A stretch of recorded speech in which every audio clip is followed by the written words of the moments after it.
그때의 사울이 다마스쿠스로 그리스도인들을 박해하기 위해서 가고 있었습니다.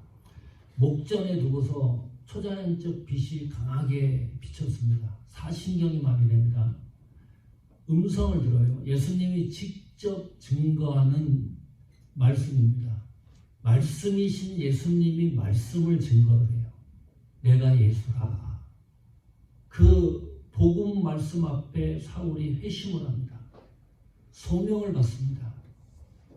완전히 그리스도인이 됩니다. 예수 그리스도의 제자가 됩니다. 놀라운 일이죠. 하나님의 역사가 신비하기 그지가 없습니다. 그 내용이 사도행전 9장에 기록되어 있습니다. 사도행전 10장으로 넘어가면 고넬료라고 하는 로마인, 이방인이 복음을 듣고 베드로가 전한 복음을 듣고 성도가 되는 과정을 기록하고 있습니다. 구원받는 과정, 최초의 이방인으로서 공식적으로 세례를 받았던 인물입니다. 베드로가 전한 복음의 내용이 뭐였을까요? 예수님이 말씀하셨던 나는 예수라. 예수 그리스도에 대한 복음을 전했습니다. 사울도 복음으로 무너졌습니다. 복음으로 예수 그리스도를 알게 되고 예수 그리스도를 믿게 됐습니다. 고넬료도 예수님이 나는 예수라 직접 말씀하셨던 그 복음으로 예수 그리스도를 영접하고 신앙인의 길을 걸어가게 됐습니다. 여기까지 내용이 어떤 주석을 한다든지 여기에 해석을 붙인 게 아닙니다. 성경에 나온 이야기 그대로를 말씀드린 겁니다. 하나 토시 없이 그 상황을 말씀드렸습니다. 초대교회 사도행전의 역사를 보면 이 구원의 역사들이 현실화됩니다. 눈에 보이는 거예요. 복음을 전하고 복음을 듣고 예수를 믿고 감격해하는 이런 일들이 눈에 확인될 수 있도록 막 상황들이 전개가 되고 있습니다. 여기에 어떤 조미료를 탄 것도 아니고 사람 입맛에 맞게 요리를 한 것도 아닙니다. 말씀 그대로를 증거하고 있습니다. 지금 이 시간도 마찬가지고요. 그런데 어떤 사람들은 이렇게 얘기를 합니다. 요즘 세상이 계속 흔들린 게 있습니다. 절대 교회는 복음만으로는 안 된다. 강단에서 말씀 메시지만으로는 안 된다. 단정을 해버립니다. 다른 어떤 것이 교회 안으로 들어와야 된다. 그래서 수많은 프로그램들이 교회 안으로 들어왔습니다. 잡다한 프로그램들이. 이게 교회인지 개모임인지 친목다체인지 알 수가 없을 정도로 세상과 교회의 경계선이 무너졌습니다. 다른 복음에 대하여 사람들이 목소리를 높입니다. 우리에게 지금 조미료가 담겨있는 맛있는 음식처럼 성경 말씀을 조리해서 보여달라는 거죠. 교회가 유명한 식당이 아닌데 지금으로부터 AD 50년경입니다. 예수님 사후 50년 전에 있었던 일입니다. 그때에 이와 같은 유사한 사건들이 벌어졌었습니다. 갈라디아서 1장 7절 보십시오. 다른 복음은 없나니 다만 어떤 사람들이 너희를 요란케 하여 그리스도의 복음을 변하려 함이라. 사도 바울이 AD 50년경이면 지금으로부터 1900 몇 년 전이에요. 1900년 전, 1980년 전에 이미 이렇게 못을 박아놨어요. 다른 복음은 없다. 예수 그리스도가 복음의 핵심이라는 거예요. 근데 어떤 사람들은 나타나가지고 그 예수 그리스도의 복음을, 여기 성경 잘 보세요. 그리스도의 복음을 변질시키고 변개시키고 변화시키려고 하는 일들이 이미 AD 50년 그때에 일어나고 있었습니다. 바울이 심지어 얘기하는 겁니다. 그 다음 성경 구절은 섬뜩합니다. 갈라디아서 1장 8절 보십시오.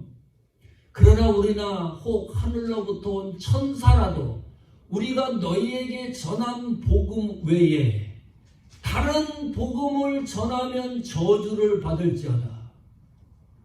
아까 갈라디아서 1장 7절의 말씀은 다른 복음은 없다. 이건 단언적인 선언이고, 갈라디아서 1장 8절의 이 말씀은 너무나 강력한 메시지입니다. 경고의 메시지입니다. 복음 외에 다른 복음을 전하면 저주를 받을지어다. 이 저주라는 단어를 함부로 사용하나요? 사람이 사람한테 어떻게 저주라는 단어를 사용을 합니까? 갈라디아서 1장 9절에도 또 한 번 반복이 돼요. 복음 외에 다른 복음을 전하면 저주를 받을지어다. 너무나 그 시대에도 복음 외에 다른 복음을 전하려고 하는 사람들의 움직임이 심상치 않았기 때문입니다. 복음을 그때나 지금이나 현재나 복음을 변질시키려고 하는 일들이 많이 일어나는 거예요. 그러니까 복음 외에 다른 복음을 얘기를 하고, 복음만이 아니다. 우리가 은혜 받는 게, 근데 성경은 그렇게 말하지 않죠. 갈라디아서 1장 10절입니다. 그래서 이렇게 얘기를 해요. 이제 내가 사람들에게 기쁨을 구하랴.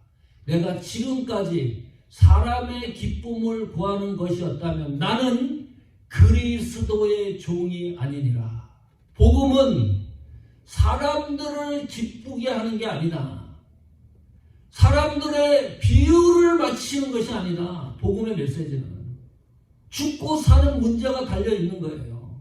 복음을 듣고 하늘나라를 가느냐, 죄에서 사망에서 구출이 돼가지고 하나님의 자녀가 되느냐, 생명과도 관계되는 것인데 어떻게 이 복음이 코미디 대본만큼만도 못하냐, 연속극 대본만도 못하냐, 그런 거를 왜 이렇게 요구를 하느냐. 만약에 내가 그렇게 복음을 전했다 그러면 바울이 강력하게 얘기하는 겁니다. 나는 예수 그리스도의 종이 아니다. 이것이 교회적인 사명입니다. 숫자가 얼마 모이건 안 모이건 관계가 없습니다. 복음은 복음대로 증거되는 것이 교회의 사명입니다. 그 복음으로 우리가 회복이 되고 변화를 얻는 거지요. 무슨 프로그램으로 우리가 변화를 얻고 연속극 보듯이 상황이 변화가 되고 그런 것을 기대를 합니까? 복음으로 변화되는 거. 그 상황을 사도행전의 역사가 계속해서 말씀하고 있습니다.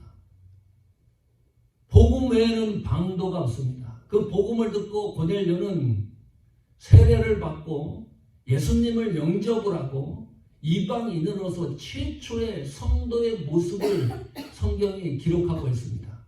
그러면 축하해야 되잖아요. 이 북한 사람이 예수 믿고 예수님을 영접한 것과 동일한 상황이에요. 그러면 우리는 축하를 해줘야지. 이방인이 예수 믿고 구원을 받았으니까 얼마나 감사한 일입니까? 그런데 유대인들 중에 예수님을 믿는 이 변화된 기독교로 개종한 사람들 중에는 도무지 이해가 안 되는 거예요. 이 사건이. 어떻게 이방인들에게 복음이 들어가서 이방인들도 하나님의 말씀을 받을 수 있느냐. 이게 성경적인 게 아니죠. 예수님이 하늘로 승천하기 전에 뭐라 그랬습니까? 유대와 사마리아 땅끝까지 이르러 복음이 증인이 되라. 그 이방인들도 복음을 듣고 돌아와야 되는 건데 여전히 기독교로 개종한 유대인들 신자들 중에는 이방인들은 복음을 들을 수 없는 존재라고 낙인을 찍어놨어요. 고넬료가 복음을 듣고 예수 믿는 성도가 되었다는 소문이 파다하게 퍼진 겁니다. 예루살렘 교회 총회에서 이 이야기를 들었어요. 베드로가 예루살렘 교회에 가서 설명을 합니다. 이 설명하는 내용을 잘 확인을 해 보십시오. 자, 사도행전 10장에 고넬료가 회복되고 변화되는 장면이 사도행전 10장이 몇 절까지 되어 있어요? 48절까지 되어 있어요.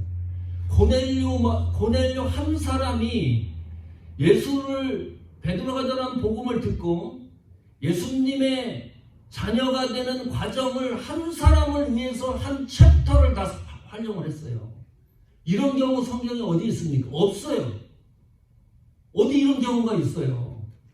복음 듣고 한두 절 예수님의 전한 복음을 듣고 예수님의 제자가 되고 하나님의 자녀가 되는 기록들은 있어도 한 챕터를 몽땅 사용하는 경우는 극히 드문 일입니다. 없습니다. 베드로가요, 예루살렘 교회에서 사도행전 11장 1절부터 18절까지 내용이 무슨 내용입니까? 사도행전 10장의 내용을 요약을 했어요. 요약을 하고 정리를 해가지고 그 청중들, 거기 모였던 사람들에게 증언을 합니다. 고넬료가 왜 이방인이면서 하나님의 말씀을 받아들였는지에 대해서 설명을 해요. 그러면 이 과정을 생각해 보세요. 반복되는 내용을 성경이 계속 이야기를 하고 있습니다. 이 고넬료가 회심한, 고넬료가 하나님의 자녀가 되는 것, 성도가 되는 것, 세례를 받는 이것이 기독교의 역사가 변화되는 개혁의 분기점이 되는 겁니다. 너무나 중요한 거예요. 이 고넬료가 예수를 믿었다는 이 자체가. 기독교 역사는 고넬료 이전과 이후로 구분이 될 정도입니다. 하나님의 말씀이 고넬료 이후로 어떻게 확장되는지를 오늘 사도행전 11장을 통해서 발견하게 되는데, 이 개종한 기독교 유대인들이 도저히 불가능하다고 생각을 했습니다. 자기들의 생각과 판단과 개념과 관점으로 신앙생활을 잘하고 있다고 생각을 하는 거예요. 용서하세요. 이거 미치는 겁니다. 분명히 잘못 신앙생활을 하고 있는데, 믿음 생활을 잘못하고 있는데 나는 너무나 잘하고 있다고 생각하는 이런 착각이 어디 있습니까? 고넬료가 복음을 듣고 이방인이 예수님 자녀가 됐다 그러면 축하할 일인데, 내 생각과 관념으로 보니까, 전통과 관습으로 보니까 이건 아니다. 그리고 자기들은 최고의 신앙을 하고 있다고 생각을 합니다. 다행인 것은 변화의 조짐이 보입니다. 베드로가 열심히 요약한 것을 얘기를 하고 들었던 청중들이 조금씩 이해를 하기 시작을 합니다. 사도행전 1장 18절입니다. 저희가 이 말을 듣고 잠잠하여 하나님께 영광을 돌려 가로되, 그러면 하나님께서 이방인에게도 생명 얻는 회개를 주셨도다 하니라. 이 문장이 깨달아지기까지 사도행전 11장까지 역사가 흐른 거예요. 오순절날 이후에. 참 신기하고 묘합니다. 땅끝까지 이르러 예수님이 복음을 전하라고, 이방인까지 다 포함을 하라고 말씀을 주셨는데, 관습과 습관으로 이것은 이방인들에게는 그러나 복음이 안 들어간다라고 끝까지 생각을 하고 있었는데, 드디어 변화의 조짐이 보이는 거예요. 사도행전 11장 18절에서 19절 볼까요? 역사가 또 한 번 새롭게 움직입니다. 때에 스데반의 일로 일어난 환란을 인하여 흩어진 자들이 베니게와 구브로와 안디옥까지 이르러 도를 유대인들에게만 전하는데, 여기도 잘 보세요. 자, 사도행전 11장 18절에 변화의 조짐이 보이는데 19절에 와서는 이것이 완전히 변화된 게 아니에요. 유대인들에게만 여기서도 복음을 전하는 일들, 흩어진 사람들이 사도가 아닙니다. 예수님 제자가 아닙니다. 믿음을 위해서 예루살렘에서 각 지역에서 내 믿음을 지키기 위해서 흩어졌던 사람들이, 일반 평신도들이, 신자들이 가는 것보다 복음을 전하는데, 이 평신도들도 유대인들에게만 복음을 전하는 거예요. 자, 아까는 지도자급들이죠. 예루살렘 교회의 그 청중들이 그 변화의 조짐이 일어나고, 드디어 사도행전 11장 19절 이후부터는 평신도 흩어진 사람들이 변화의 움직임이 시작이 됩니다. 자, 스데반의 일로 환란을 인하여 흩어졌다. 이거 어디서 많이 봤던 구절 아닙니까? 성경이. 여기서 처음 나온 성경은 아니죠. 사도행전 8장 1절 보십시오. 사울이 그의 죽임당함을 마땅히 여기다가 그 나라의 예루살렘에 있는 교회에 큰 핍박이 나서 사도 외에, 잘 보세요, 유대와 사마리아 모든 땅으로 흩어지니라. 똑같은 구절이에요. 그러나 다시 한번 사도행전 11장 읽었던 대로 돌아갑니다. 19절. 때에 스데반의 일로 환란을 위해 흩어진 자들이 똑같은 거죠. 그러니까 사도행전 8장 1절에 흩어진 사람들이 그 역사가 중단된 게 아니고 11장까지 계속 이런 일이 일어났는데 8장 1절에서는 복음이 유대와 사마리아 지경까지 들어가는 거예요. 드디어 사도행전 11장 19절부터 복음의 확장이 놀랍게 깊숙하게 다른 지역으로 옮겨갑니다. 베니게는 어디죠? 레바논입니다. 지금으로 얘기하면 예수님이 이곳을 방문한 적도 있습니다. 귀신 들린 자를 쫓아낸 역사가 있습니다. 구브로는 어디입니까? 키프로스입니다. 지중해 세 번째 큰 섬입니다. 지금으로 얘기를 하면 구브로에서 유명한 여러분들이 다 알 수 있는 인물이 하나 여기 출생지입니다. 누군지 압니까? 구브로에서 태어난 고향을 갖고 있는 신앙의 인물이 바나바입니다. 바나바가 구브로 출신입니다. 그리고 안디옥입니다. 안디옥은 당시 인구가 한 50만이 모여서 살았는데 거대 도시죠. 7분의 1이 유대인이었습니다. 그 핵심 또 도시였습니다.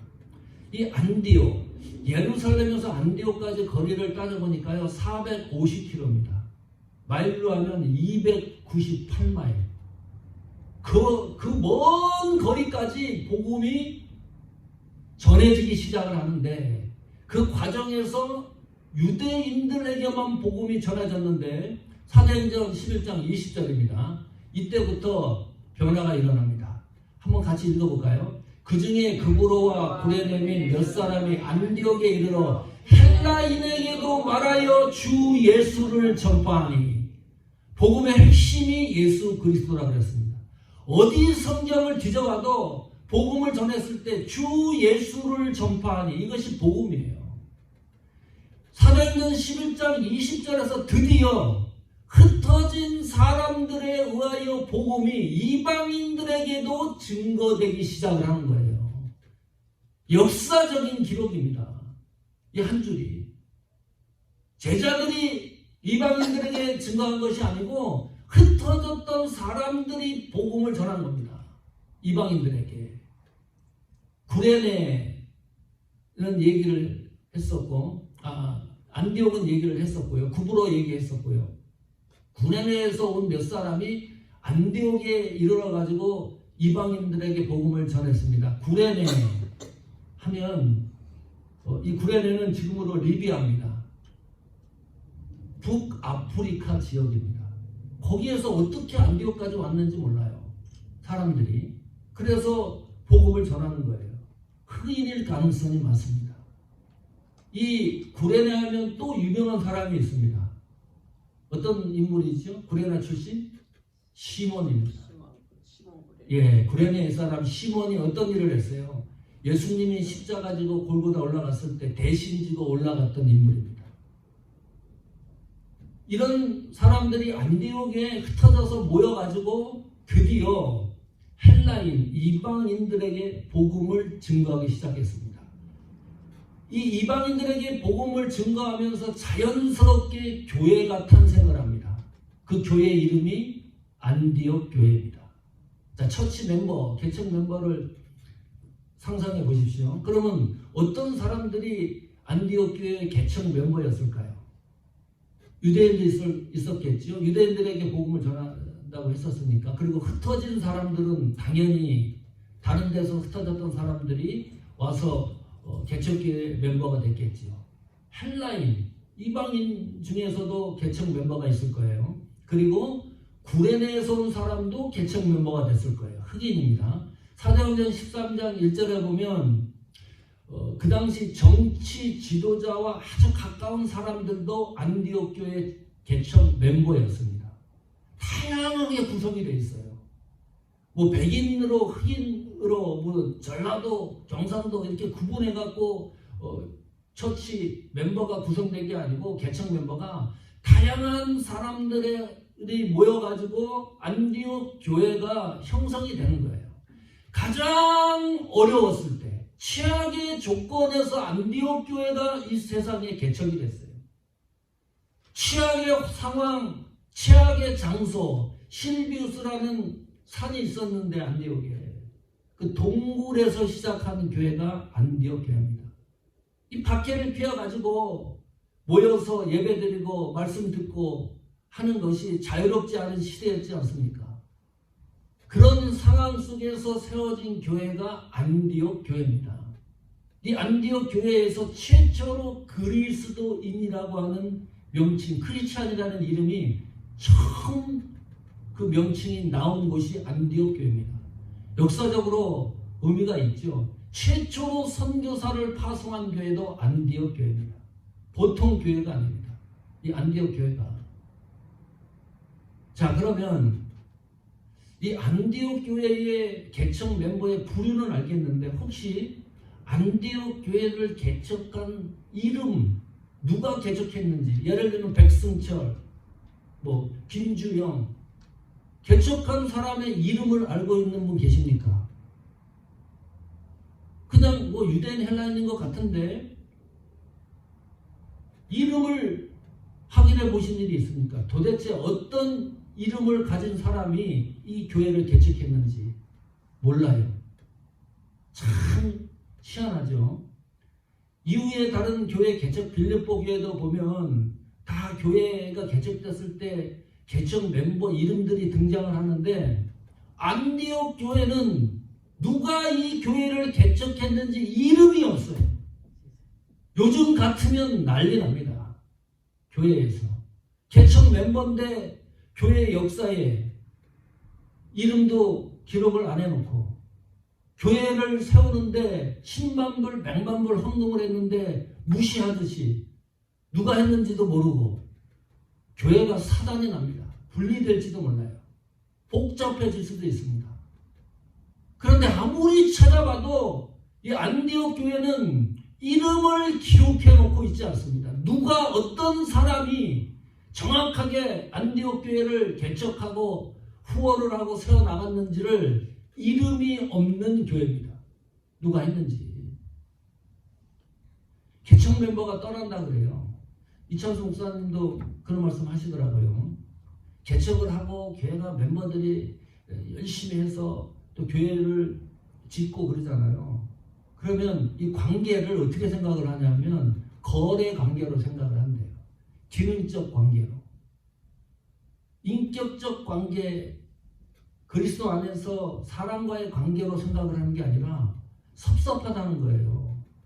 내가 이렇게 교회 개척을 하고 교회 헌금을 많이 해서 세웠는데 교회나 성도들이 대우를 안 해주면, 게다가 이름까지 기록을 안 해놓는다 그러면 살아남을 사람이 누가 있겠나. 거기에 헌신과 충성을 다했는데 내 이름 석자도 기록이 없다 그러면 보통 문제가 아니죠. 현실 지금 시대에서는요, 받아들일 수가 없습니다. 교회가 사단이 나든지 쪼개지든지 분쟁이 일어나든지 대우를 해달라는 거죠. 이거는 청중들, 개척 멤버들 문제도 되겠지만 목회자의 문제이기도 합니다. 목회자도요, 1불 헌금하는 사람과 100만 불 헌금하는 사람이 알게 된다 그러면 이 시야가 100만 불 헌금한 사람 쪽으로 간다니까요. 이게 무서운 겁니다. 그러면 어떻게 되는 거예요? 이게 거래 관계지. 기능적 관계로 성도들을 생각하는 거죠. 똑같이. 목사도 그렇게 생각을 하고 성도들도 그렇게 생각을 하고. 그러니까 기분이 나쁘면 그냥 가는 거예요. 다른 교회로 나가고 쉽게 생각을 하는 겁니다.